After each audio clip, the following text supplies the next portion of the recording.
Hey Yo Clippers, selamat datang di episode pertama dari Mimisan, Misteri-Misteri Nusantara. Mimisan adalah sebuah series baru dari channel YouTube Clip Media yang akan membahas tentang kejadian-kejadian kriminal, khususnya di Indonesia, yang menimbulkan banyak sekali pertanyaan-pertanyaan tentang bagaimana sih sebenarnya peristiwa itu terjadi. Bersama dengan gue, Iza Arnandi, dan bintang tamu kita hari ini yang juga member dari Clip Media, yaitu Ashira Zamita. Say hi Ashira. Hey yo Clippers, let me introduce myself. Gue biasa dipanggil Cila, dan mungkin kalian udah pada tahu gue di sini member Clip juga, cuman memang spesial di malam hari ini gue jadi bintang tamu pertama di programnya Perdana Iza. banget ya. Woo, thank you so much Za buat Yes. invitationnya, karena gimana pun juga ini adalah program yang baru aja kita godok bareng-bareng due to the COVID urgency. Outbreak Jadi lagi ya. kita memang banyak merubah konsep. Jadi minta maaf banget atas ketidaknyamanannya kalau ada beberapa video yang delayed atau request kalian yang belum tersampaikan gitu loh ke kita. Dan sekarang kita mau bikin program baru yang namanya Mimisan, tapi sebenarnya gue sendiri belum terlalu ngerti konsep dan sebenarnya apa yang mau kita bahas malam ini. So, please Za, educate me.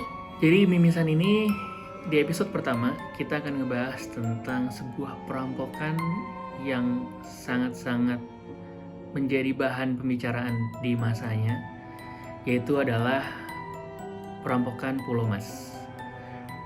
Disclaimer, semua data dan kronologi peristiwa didapatkan dari sumber yang tertera tanpa ada yang dikurangi atau dilebih-lebihkan dan akan diceritakan sebagaimana mestinya.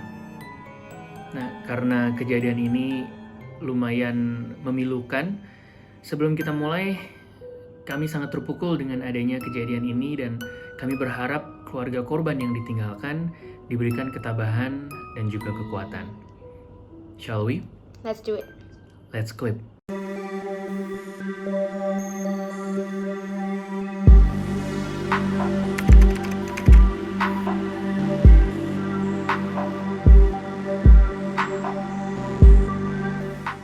Pada hari Senin, 26 Desember 2016, merupakan waktu di mana kejadian memilukan di Komplek Pulau Mas Residence, Jakarta Timur terjadi. Peristiwa ini menimpa keluarga Dodi Triyono, seorang arsitek lulusan Universitas Indonesia yang juga memiliki perusahaan properti dan memegang beberapa proyek-proyek besar. Kami sangat menghargai privasi korban, maka dari itu kami akan menyebutkan hanya para pihak yang relevan dalam kasus ini. Dodi memiliki 3 orang istri, di mana yang berkaitan dalam kasus ini adalah anak dari istri keduanya, yaitu Diona, Zanet, dan Gema. Di rumah tempat kejadian perkara juga terdapat beberapa orang lainnya. Amalia Kalista sebagai teman Gema, Sugianto alias Yanto sebagai supir, Tasrok sebagai supir, Emi dan Santi sebagai asisten rumah tangga, lalu Fitriani dan Windy sebagai babysitter. Sekarang, mari kita masuk ke dalam kronologi peristiwa yang memilukan ini. Pada pukul 14.27 waktu Indonesia Barat, seorang pria bernama Ramlan Butar-Butar, salah satu dari keempat perampok komplotan ini turun dari mobil Suzuki R3 dengan membawa senjata api di tangannya dan masuk ke rumah Dodi melalui pintu gerbang yang terbuka. Tanpa basa-basi, ia langsung menodongkan senjata api yang ia bawa ke arah Yanto yang terkejut dengan Ramlan yang tiba-tiba sudah berada di area rumah. Tak lama setelah Ramlan, 2 rekan lainnya, Erwin dan Yuspane, yang juga keluar dari mobil yang sama ikut masuk ke dalam rumah. Sementara 1 orang lagi, yaitu Sinaga, menunggu di dalam mobil sembari melihat keadaan. Todongan senjata api mereka mendorong Yanto hingga ke bagian dalam rumah dan bertemu dengan beberapa asisten rumah tangga, lalu meminta mereka menunjukkan lokasi kamar tidur Dodi. Santi, merupakan salah satu asisten rumah tangga di rumah Dodi, dipaksa berjalan sambil ditodong senjata untuk masuk ke sebuah kamar di lantai 2. dan membawa keluar Zaneta, putri kedua Dodi dari istri kedua Dodi, keluar dari kamar tersebut dan membawanya ke kamar mandi kecil itu. Ketika mendorong para asisten rumah tangga ke dalam kamar mandi, putri ketiga dari istri kedua Dodi yaitu Gemma dan seorang temannya bernama Amel yang sedang bermain di bagian tengah rumah melihat pelaku, dan tak lama setelahnya mereka juga dipaksa untuk masuk ke dalam kamar mandi tersebut.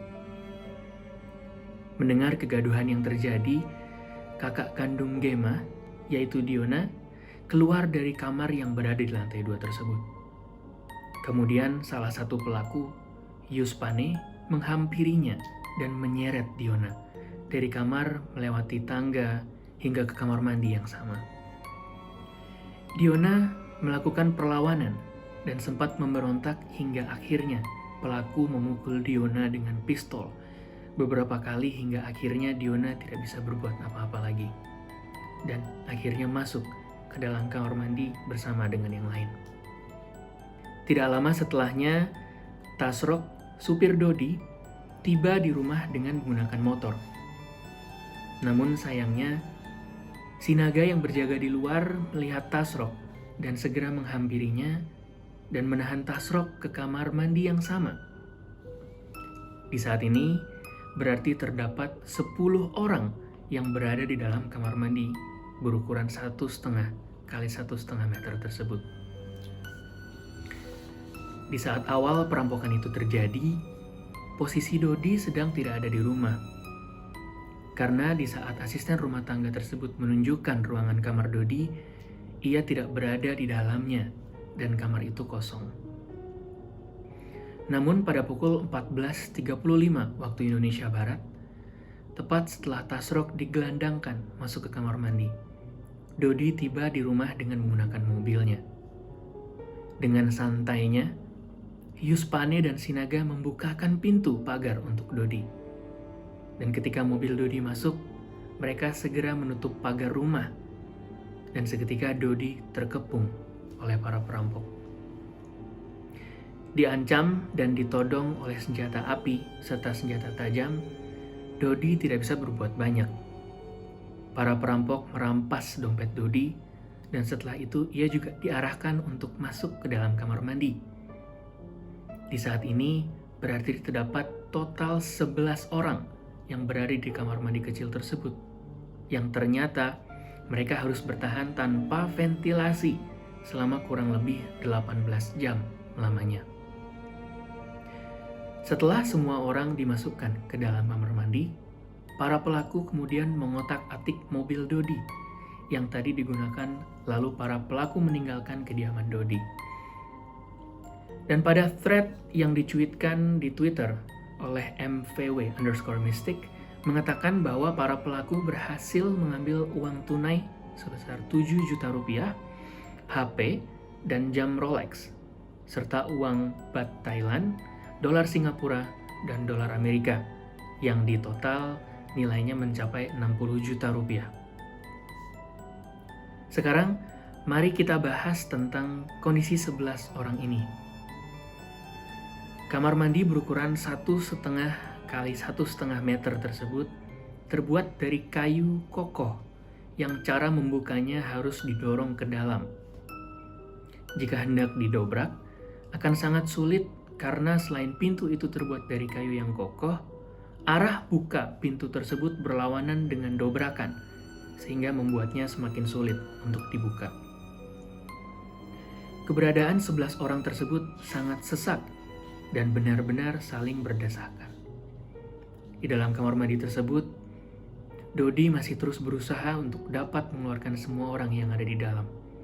Bahkan ia menghancurkan gagang pintu bagian dalam hanya untuk mendapatkan sedikit udara. Bayangkan saja, 11 orang di tempat sekecil itu.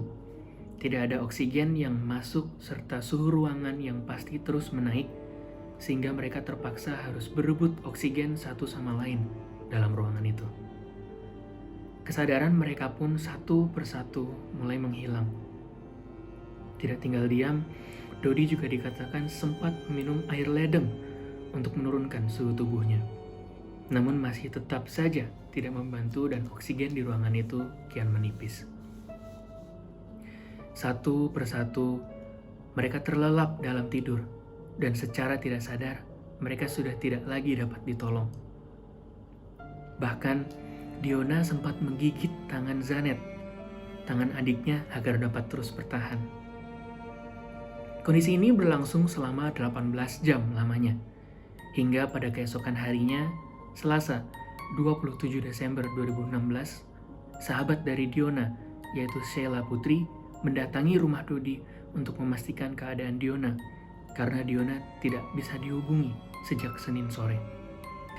Sekarang kita masuk ke dua teori yang banyak diperbincangkan nih. Teori pertama, perampokan Pulau Mas ini tidak lain tidak bukan berpangkal pada kasus perampokan. Seperti yang disimpulkan oleh pihak kepolisian setelah mempelajari CCTV, keterangan saksi, dan mengerahkan anjing pelacak, mereka yakin bahwa ini adalah perampokan. Terlebih, kemudian diketahui bahwa barang berharga seperti emas dan uang milik Dodi hilang. Lalu mengenai 11 orang yang ditahan tadi, yang lo bilang, itu murni hanya kecerobohan dari para perampok. Teori ini diperkuat dengan fakta bahwa para perampok tidak secara spesifik mengincar satu orang. Selain itu, sulit disimpulkan bahwa keempat pelaku benar-benar ingin menghabisi 11 korban sekaligus. Terlebih dengan jejak kriminal yang para pelaku miliki, salah satunya yaitu perampokan dan penyekapan Wong Sulin, guru les, seorang guru les yang sedang mengajar siswa dan siswinya untuk pelajaran tambahan, membuat pihak polisi semakin yakin bahwa ini adalah perampokan. Emang udah biasa ngerampok gitu ya sebelumnya? Yes. Okay. Teori yang kedua. Sebelum lanjutin teori yang kedua, gue mau nanggepin teori yang pertama dulu nih. Oke. Kenapa harus rumahnya Dodi? Apa emang kebetulan yang paling mewah dia? Mungkin ya, mungkin. Terus? Kalau dari research gue, mungkin bisa jadi salah satunya di sana karena emang nggak ada satpam. Di sana tuh nggak ada satpam. Di daerahnya rumahnya Pak Dodi ini tuh nggak ada satpam. Dan rumahnya Pak Dodi itu memang kelihatan mewah besar kali ya. Dan Pak Dodi juga sempat main Instagram dan sosial media yang menunjukkan juga dia punya mobil mewah, terus dia punya rumah besar. Jadi dari situ mungkin bisa udah diincar, bisa jadi. Kita lanjut ke teori kedua ya. Teori kedua, boleh. Teori kedua, perampokan ini sebenarnya bukan perampokan biasa. Karena jika dilihat dari kondisi ruangan kamar mandi kecil tersebut, para perampok seperti seolah sengaja mengurung mereka untuk tujuan membunuh. Kondisi lampu kamar mandi yang mati sehingga tidak ada ruang untuk oksigen, lalu kunci kamar mandi yang dibuang setelah digunakan, serta handle pintu yang sengaja dirusak sebelum mereka meninggalkan TKP. Mereka seolah sangat mengerti dan sudah biasa sekali melakukan aksi kejamnya. Cukup sulit untuk menyebut peristiwa ini sebagai perampokan berdasarkan dari barang-barang yang dirampok, seperti yang lo tadi bilang. Banyak barang lain yang pasti nilainya lebih dari sekedar HP, jam tangan, dan uang tunai. Bila dilihat dari hal yang terjadi pada korban, peristiwa ini lebih cocok disebut sebagai pembunuhan sadis. Meskipun masih ada juga hal lainnya yang membuat peristiwa ini sulit disebut sebagai pembunuhan berencana. Gimana? Dengan teori yang kedua ini lo setuju nggak? Menurut gue sebagai gimana? Sebagai orang yang sering nonton aksi-aksi pembunuhan di film-film gitu ya, gue merasa memang ada dua possibilities. Bisa jadi memang ini sengaja direncanakan atau they're just basically psychos. Jadi nggak tahu apa yang ada di pikiran mereka, tapi karena mereka merasa aduh daripada gue ribet, atau nggak kayak ya udahlah gue seneng lihat nih orang-orang kaya suffer. Atau mungkin di sini ada teori tentang bukan ke Pak Dodi secara personal, tapi lebih ke lo mungkin pernah berbuat apa, lo misalnya lo dengan segala kekayaan lo, kita orang-orang biasa nih rasain gitu, karena kita nggak pernah tahu apa idealisme orang gimana. Jadi mungkin menurut gue ada sedikit pembalasan dendam, misalnya biar orang-orang tahu kalau ya orang-orang kayak kita juga bisa loh bikin kalian nggak berdaya. Kalau dari sisi gue yang sangat panjang berpikir ya, bisa jadi emang basically mereka orang-orang yang ngebales orang kaya secara general aja mungkin. Karena kalau benar-benar dia pengen ngehabisi Pak Dodi dan keluarga, itu juga tidak menjamin semuanya akan meninggal, dan terbukti nggak semuanya meninggal kan? Nggak semuanya meninggal. Berapa orang yang selamat? Yang selamat ada 5, yang meninggal ada 6, termasuk Pak Dodi, lalu anak pertama sama anak ketiganya, Diona dan Gemma. Jadi meninggal tuh keluarga-keluarga, berarti ART-nya pada selamat gitu ya rata-rata? Enggak, supirnya yang Tasro itu meninggal di rumah sakit, yang sisanya meninggal di tempat.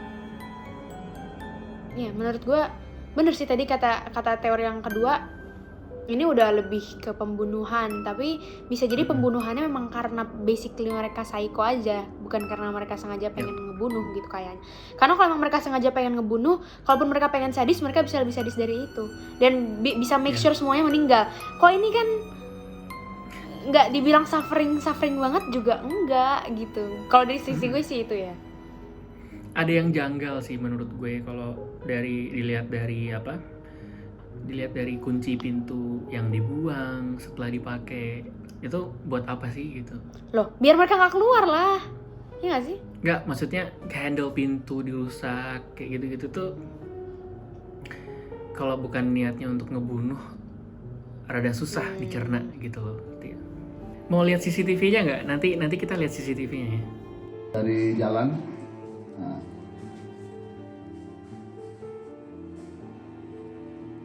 Ini yang buka ini Ramlan. Putar-putar. Yang pincang. Ya.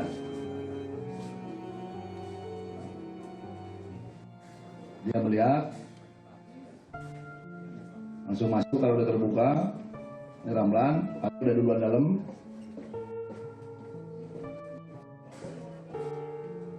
Ramlan masuk. Ini Erwin. Disusul Erwin. Yang ditangkap kedua dengan Ramlan sama-sama. Ya. Dia masuk mengamati. Supirnya si Yanto nutul. Ya, baru mulai dia keluar senjata nanti dipanggil. Suruh menunjukkan. Nah, mengeluarkan senjata. Nah, jatah. Jatah aja, men. Oke. Dengan ini kami tutup episode pertama dari Mimisan, Misteri Nusantara. Terima kasih banyak buat Ashira Zamita. Sama-sama. Jadi gue harus ngasih kesimpulan teori gue nggak? Boleh, mau? Silakan. Kesimpulan teori gue sih, apapun motif yang dilakuin sama keempat penjahat ini, gue berharap kalian tidak mencontoh. Pasti akan ada banyak sekali motif yang memungkinkan. Maybe ada unsur personal, ada seperti yang gue bilang tadi, konspirasi dari kasta itu yang bikin mereka dendam, atau mungkin memang karena kebutuhan ekonomi. Tapi gimana pun juga, merenggut nyawa seseorang tuh bukan hal yang bisa menyelesaikan masalah kalian. Dan balik lagi ke teori, menurut gue ini adalah gabungan antara merampok dan memang sengaja ngincernya rumah yang itu. Itu sih menurut gue. Iya, jadi kalau menurut gue lebih ke gini, kalaupun dia pengen membunuh, ya nggak yang emang tujuannya ngebunuh, menyiksa gitu. Cuman mungkin ketika dia sudah masuk, dan kalau memang dia orang suruh, misalnya who knows, mungkin dia orang suruhan terus dia disuruh ngebunuh, terus dia ngelihat, lumayan nih bisa gue ambil sekalian, bisa jadi juga kayak gitu. Itu dia. Oke.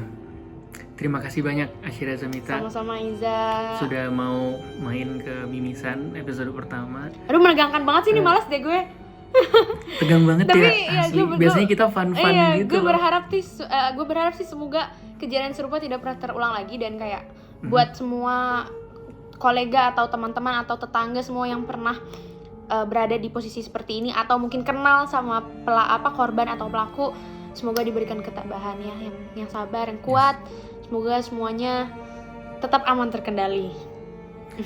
Semua kejadian pasti ada pelajaran, ada hikmahnya. Pasti. Kita ambil baiknya dan Kita buang buruknya. kami mohon maaf sebesar-besarnya apabila ada kesalahan kata baik dalam menyebut nama, tempat, dan kronologi kejadian. Sekali lagi, kami sama sekali tidak bermaksud buruk dan sangat menghormati para korban dan pihak lainnya yang terlibat. Buat para Clippers, komen di bawah peristiwa atau kejadian apa lagi yang kalian pengen banget kita bahas sampai tuntas di mimisan, sampai kita mimisan. Lalu tulis alasannya kenapa. Dan jangan lupa Maybe you untuk can share your subscribe. theories kali ya. Kenapa? Maybe share your own theories. Siapa tahu ada teori Yeah. dari Clippers yang lebih make sense Kita dari bisa kita ada berdua. tambahan. Yes. Jangan lupa untuk like, comment, dan subscribe. Lalu share videonya kalau kalian suka. Dan see you next clip. Bye-bye. Deng deng deng deng deng deng deng deng deng deng deng deng deng.